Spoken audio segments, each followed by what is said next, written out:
एक रिएक्शन नेहा हमारे साथ स्टूडियो में बनी हुई है। आज तो न्यूज़ सिर्फ ट्रम्प और टैरिफ है, लेकिन पैनिक नहीं क्रिएट हुआ इंडियन मार्केट्स में। Indian markets have shrugged of all the worries. In fact वो तो है ही, और बहुत सरप्राइज मूव है क्योंकि हम ऐसा एक्सपेक्ट नहीं कर रहे थे और कुछ बड़े रेजिस्टेंसेस ऊपर पार होते हुए दिखाई दिए। लेकिन इन सब के बीच फार्मा कंपनियां, प्रियंका, ये नोटिसेबल है क्योंकि इसकी चर्चा हम सुबह से ही यहाँ पर लगातार कर रहे हैं। आप निफ्टी फार्मा के कोई भी स्टॉक उठा के देख लीजिए, ऑलमोस्ट आप कह सकते हैं कि आधे से 4.5-5% तक की स्ट्रेंथ दिख रही है। और इसी पर मैं थोड़ा फोकस करना चाहूंगी कि भले ही दूसरे सेक्टर्स को यहाँ पर इन्वॉल्व किया गया हो, लेकिन एक फार्मा सेक्टर है जिसको एग्जेम्पशन देना बड़े राहत की बात साबित हुई है। और ये सरप्राइज नहीं है, एटलीस्ट जी बिजनेस के दर्शकों के लिए तो नहीं है, क्योंकि ये ऐलान आने से पहले, ट्रंप साहब के इस टैरिफ अनाउंसमेंट से पहले ही जी बिजनेस के दर्शकों को मालूम था कि फार्मा को लेकर किसी भी तरह की, आप कह सकते हैं, बड़ा इंपैक्ट यहां पर आता हुआ नहीं दिखेगा। फार्मा सेक्टर को इनफैक्ट इस टैरिफ ऐलान से दूर ही रखा जाएगा।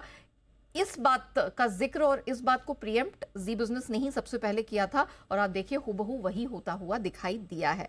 अब ये इंपॉर्टेंट किस लिए है ये भी जान लीजिए।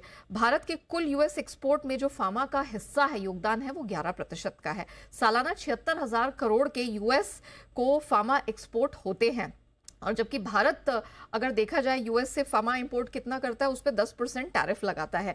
तो अभी भले ही अब आगे ट्रंप साहब आगे क्या करे वो तो देखने वाली बात होगी, लेकिन फार्मा स्पेस को फिलहाल अपने टैरिफ ऐलान से दूर रखना ये बहुत बड़ा साबित हुआ है। और इसी का आप इंपैक्ट देखिए आज सारी फार्मा कंपनियों पर देखने को मिला है। फिर चाहे आप वायदा के कारोबार में देख लीजिए, निफ्टी के टॉप गेनर्स में देख लीजिए, या mid cap small cap space में देख लीजिए, पूरी तरह से यहाँ पर फार्मा कंपनियां छाई हुई हैं। और ये क्यों भी है? इसलिए क्योंकि आप देख लीजिए gland pharma, Aurobindo, doctor Reddy, Zydus, इस तरह के बड़े नाम जो आए दिन आप सुनते हैं, इनका 45 से 50% जो आय है वो अमेरिकी बाजारों से आती है।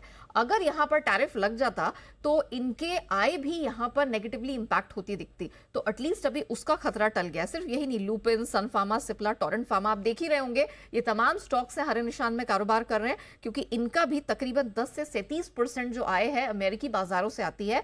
और टैरिफ हाइक में इन्हें शामिल ना करना इनके लिए बहुत बड़ी रिलीफ की बात है। तो प्रियंका, जो हम कह रहे थे निफ्टी के लिए, ठीक है, बैंक निफ्टी के सामने थोड़ा इसको टक्कर पड़ रही है क्योंकि आईटी स्टॉक्स में प्रेशर है, लेकिन फार्मा इसने पूरी तरह से आज सपोर्ट करके दिया है।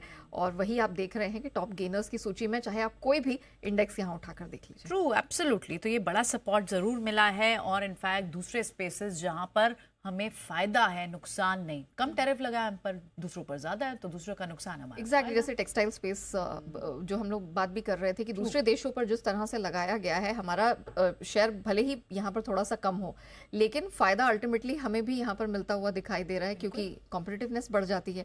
तो it's a matter of perspective कि आप किस तरह से इसको देखते हैं, और शायद यही कारण है कि बहुत मेच्योरिटी आज मार्केट्स ने दिखाई। बिल्कुल, चलिए, यही पर्सपेक्टिव काम कर रहा है। शुक्रिया।